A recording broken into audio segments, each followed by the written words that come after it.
This is the News 4 Rundown. Good evening and welcome in. I'm Jim Adley. It's Tuesday, February 24th, and we have an awful lot to get to tonight. But we want to begin with the countdown to President Trump's first State of the Union address of his second term in office.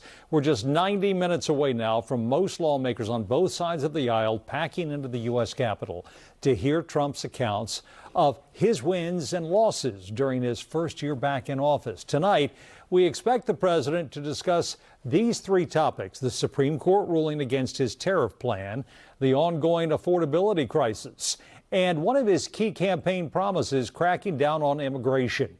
The major test will be if Mr. Trump will use any unifying rhetoric, similar to his first State of the Union address of his first term in office in 2018. Take a listen. Tonight, I call upon all of us to set aside our differences, to seek out common ground, and to summon the unity we need to deliver for the people. This is really the key. These are the people we were elected to serve. Kicking off our coverage tonight, NBC's Alice Barr joins us live from Capitol Hill. Ahead of tonight's big speech, we are just a short time away and a lot riding on this, Alice. Jim, happy to be with you as we're getting closer here. You're right to raise the question of President Trump's tone tonight, because this is this moment when he is speaking to Congress, but really directly to Americans at a critical moment for his domestic and his foreign policy agenda. Polls are showing a falling approval rating, and the economy is center stage. A senior administration official tells NBC News he's going to work to sell Americans on the state of the economy. Heading into the first official State of the Union of his second term, President Trump promising a lengthy speech. We have so much to talk about. As he looks to shift public perception on some of his signature issues, with the latest polling finding nearly 60% of Americans surveyed disapprove of the president's job performance, while showing him losing ground on inflation, tariffs, and even immigration. Restored our border, and that's now totally secure, and our country is at the safest level it's been in many, many years. President Trump set to come face to face tonight with Supreme Court justices he's been slamming after they overturned most of his global tariffs, with FedEx now becoming the first major corporation to sue for a refund of all tariffs it paid the government under the Emergency Powers Act the justices shot down. Many small business owners wondering if they'll ever see money back. It would have a positive effect on retail side if that follows through. As the White House pushes ahead with other tariff options pointing to billions of dollars in revenue, Democrats arguing the president's policies are forcing prices up for everyday Americans. He promised that he would lower costs on day one, and yet we will be on day 400, and the cost of groceries is up. The cost of utilities is up. Dozens of Democrats plan to boycott the speech, Republicans blasting that move, predicting an upbeat message. The president's on a roll when it comes to restoring America's role in the world. Foreign policy, another key focus tonight amid soaring tensions with Iran, as President Trump defends his approach at home and abroad. So what would the president... And the president's expected to unveil some new measures tonight as well, aimed at bringing costs down. Jim? Alice, what would the president need to say tonight to move the needle on his approval rating and this public perception of late? Yeah, it's tough to say because President Trump speaks almost as much as any president that you can think of, probably more. So it's not as if Americans are going to be tuning in tonight not having heard from President Trump on the issues that he's going to hammer tonight. And so the question is whether hearing him in that setting in the chamber, if people tune in more, maybe have more of an open mind. But there's no question that he is facing serious headwinds. We mentioned his polling showing overall his approval rating is sitting under 40%. And specifically on the economy, more than half of Americans surveyed in new polling are saying that they're not happy with the fact that prices remain stubbornly high. Certainly with the tariffs, there are questions about that. How do you unstick people who are pretty stuck in their positions right now, I think is a question many people are pondering. It's a tall order. All right, Alice Barr. Alice, thanks so much. And as Alice mentioned, the role of the economy and tariff policy could play in President Trump's speech tonight. The president's new 10% tariffs took effect today, and companies big and small await potential refunds from the original tariffs, which were deemed unlawful by the Supreme Court. Joining us now to talk about the ramifications of all of this is Reuters White House correspondent Andrea Shalal.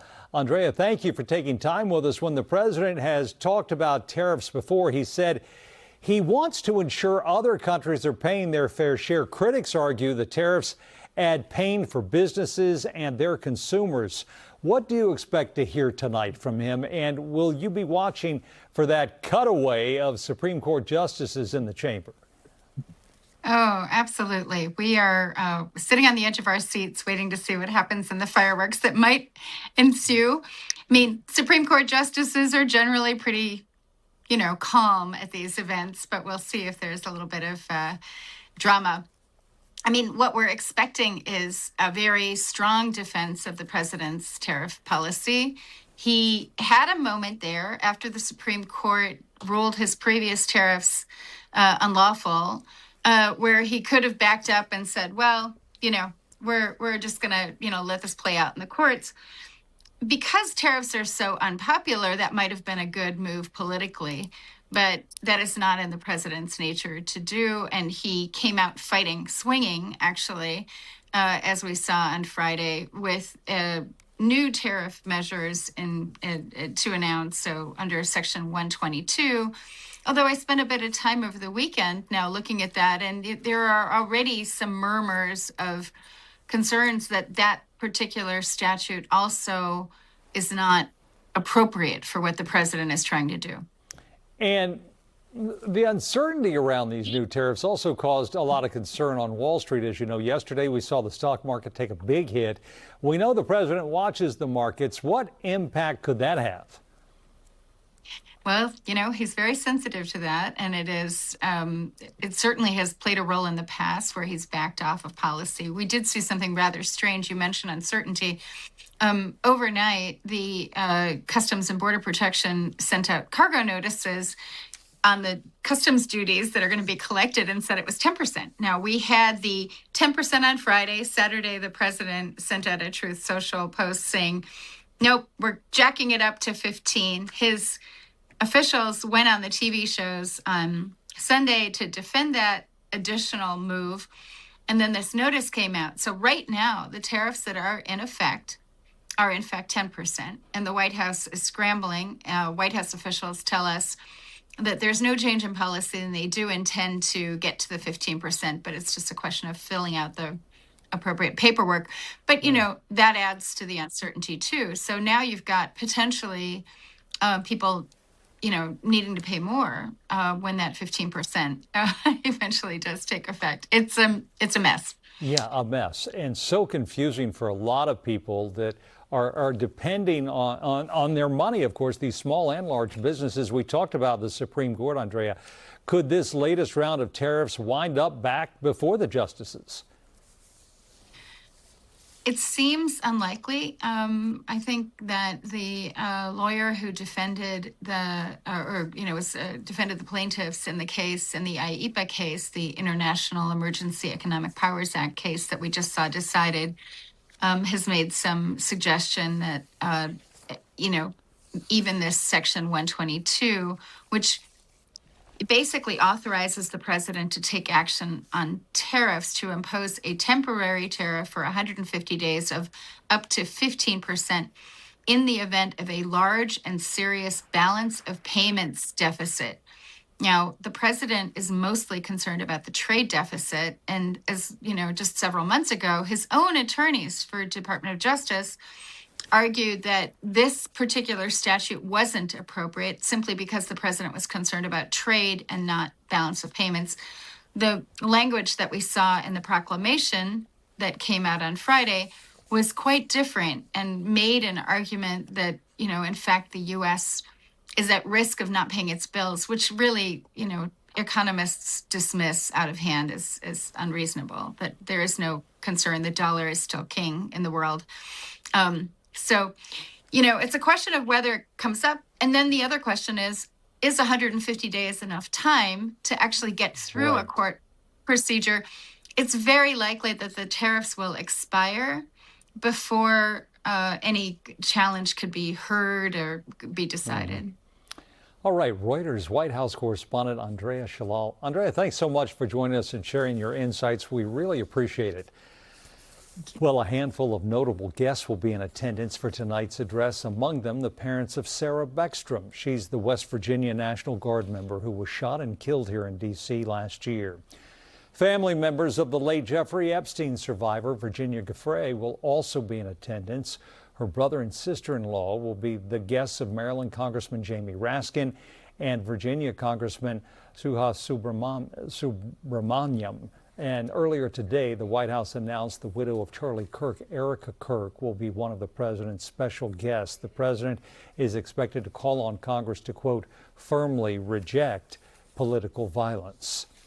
Team USA's men's hockey team is also expected to make an appearance tonight at the Capitol. The team is fresh off their gold medal win against Canada in the Milan Cortina Olympics. Earlier today, members of the team landed at Joint Base Andrews, welcomed by members of our military.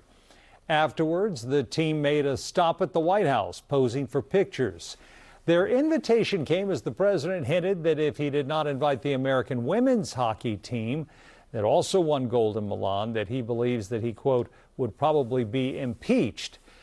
The comments instantly received backlash. The White House did end up extending an invitation. The women's team declined, citing scheduling issues. Virginia Governor Abigail Spanberger will deliver the Democratic response to President Trump's address. The state's first female governor discussed the potential ramifications her response to the president's address could have on the Commonwealth. I think it's unfortunate that anyone would have a relatively reasonable fear of a punitive president punishing a country, or excuse me, a state or a community because someone called out what might be lies or things they say that are untrue. But I will not be afraid, and I would hope that the people of Virginia are not afraid of a president who would punish the people of Virginia because their governor disagrees with the president. A handful of Democrats plan to boycott tonight's address. Many of those not attending will be hosting what they call the People's State of the Union. Senator Chris Van Hollen and Congressman Glenn Ivey of Maryland will be at that counter-programming. He wants everybody to sit in their chairs in silence while he lies to the American people. And at this particular moment, I think that that's unacceptable. We're also going to be talking in real time and to correct misstatements, false statements, misinformation that the president puts out during his speech, because, we know that's what he does, and we want to make sure that the American people, my constituents in particular, but everyone across the country gets the real information. The rally is expected to start at 8 o'clock, an hour ahead of Mr. Trump's address. Republican Maryland Congressman Andy Harris is reacting to the news that some of his colleagues are opting to not attend the State of the Union tonight. Here's what he had to say today. There are a group of Democrats who, if Trump says yes, they say no. If Trump says black, they say white. That's not the way you get things accomplished in America, but that's the way some of them feel. Those are the Democrats who I think a lot of them are not going to be at tonight's State of the Union. That's a real shame because we have to come together and solve some of the problems. We invite you to watch the State of the Union right here with us. NBC News special coverage begins tonight at 9, and of course, we'll have the highlights for you on News 4 at 11 right after the special coverage wraps up. Much more to come tonight on the News 4 Rundown, including what we can expect out of the weather these next few days. Yeah, it was a chilly day across the area today, and now we're tracking a lot of clouds, but at least some milder weather for our Wednesday.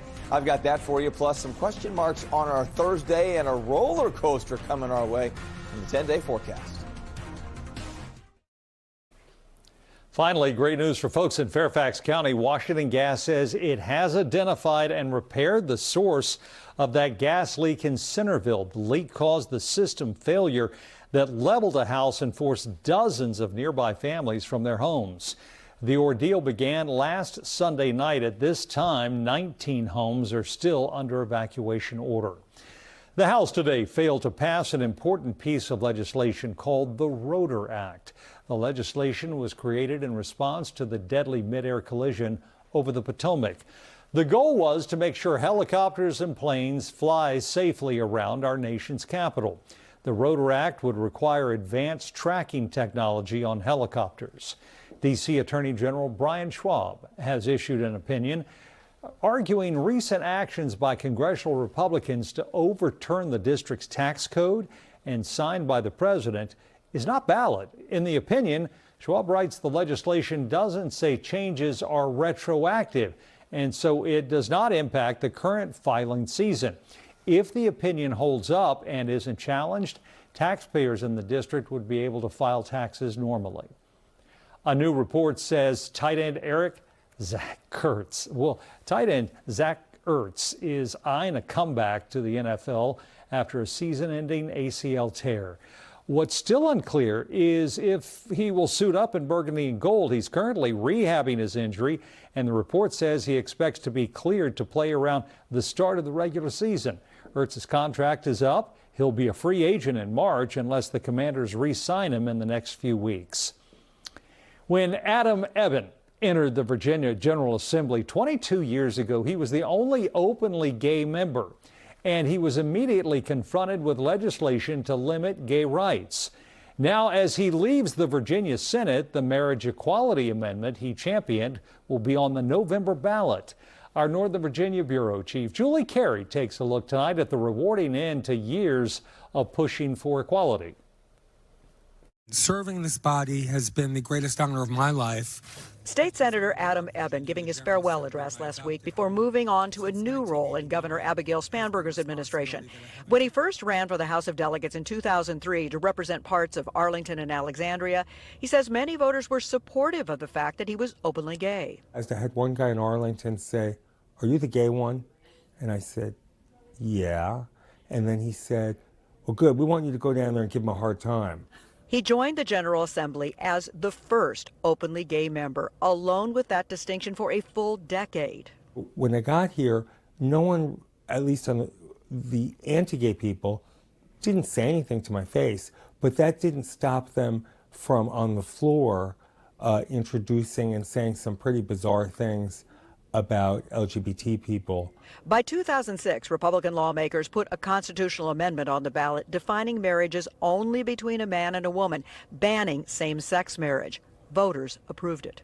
I was disappointed that it stained the Constitution. It just seemed mean-spirited and wrong. There was also an effort to block gay couples from adopting. Ebbin made floor speeches voicing opposition to it all, voters elevating him to the Virginia Senate. Then in 2014, the tide began to turn when the U.S. Court of Appeals struck down Virginia's ban on same-sex marriage, and the U.S. Supreme Court declined to hear the appeal. And the climate changed. You know, people saw that gay people were getting married and that the sky was not falling. More recently, Ebbin's campaign for equality began to pay off. In 2020, in what he calls his proudest achievement, he won approval of the Virginia Values Act, outlawing discrimination in jobs, housing, and public accommodations. I hope that in some way that I had an impact on making people feel like it was the right thing to do. Ebbin also began working on measures to strip the same-sex marriage ban from the Virginia Constitution. The so-called Marriage Equality Amendment, just signed by Governor Spanberger, will go to the voters in November. Ebbin says casting his yes vote will be a special moment.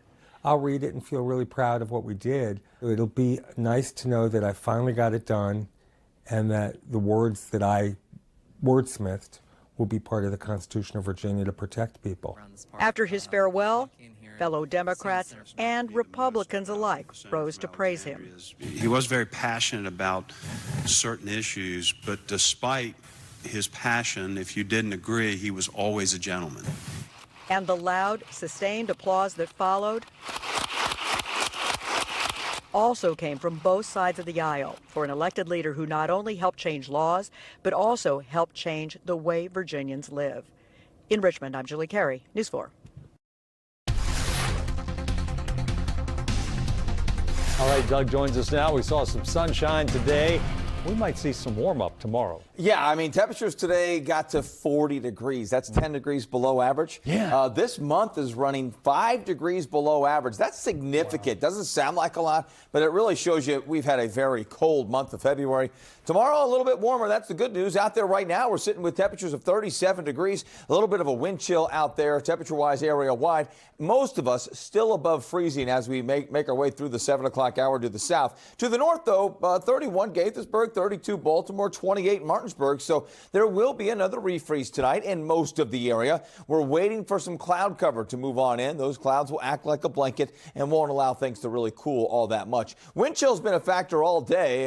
28, the current wind chill in Leesburg, 29 in Clinton. But we're starting to see the wind subside tonight. So that's good news. Nothing on the radar picture now, but you widen out, you show you what's going on. We're tracking a storm system that's making its way through the Great Lakes right now over towards Chicago. Some snow showers around the Chicagoland area. Now that is moving our direction. Out ahead of this, we'll see a lot of clouds, but we'll also see a little bit of a warm up. See that right there? That is actually a little bit of a warm front that'll bring us some milder numbers into the day tomorrow.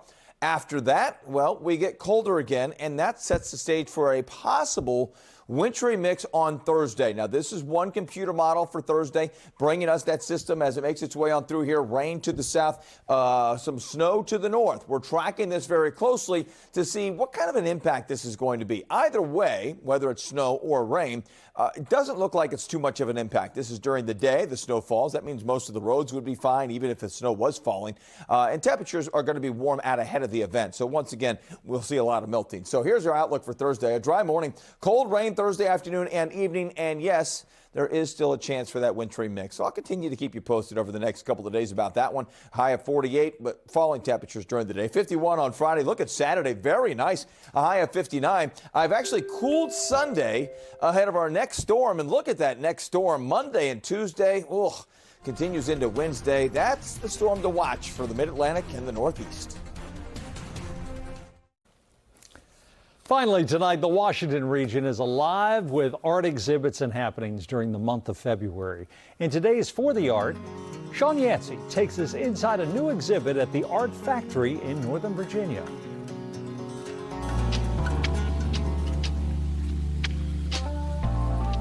And we're talking about how art helps to bond us and pull us all together as a community in this world. Resonance, The Ties That Bond, is an immersive exhibition by the Onyx Art Group. Just like the title suggests, everything has an emotional connection or a tie-in with another piece. Once you step inside this exhibit, you'll find works from 6 artists of color, all hoping to reveal art's unique ability to transcend barriers, cultural, emotional, and experiential. What do you want people, when they come and they visit the exhibit, what do you want them to walk away feeling? I want them to feel a connection to the work on the wall. The work is very diverse, but it's the cohesive look of how it comes together that is amazing. The exhibit invites visitors to explore the emotional power of art and the universal connections it forges. Expect to be immersed in the vibrancy and the authenticity of the artwork that's on display. Founded in 2023, the Onyx Art Group represents a vibrant tapestry of creativity, uniting artists whose diverse perspectives and cultural influences enrich their collaborative vision. This exhibit was important to us because as a group, we enjoy coming together. We've always celebrated each other's work, and we wanted to share that work with the world. The exhibit Resonance, The Ties That Bond is on display right now at the Art Factory in Manassas. It runs through March 8th. And that's going to do it for the rundown for this night. Be sure to join us right back here after the State of the Union address for News 4 at 11. Have a great night, everybody.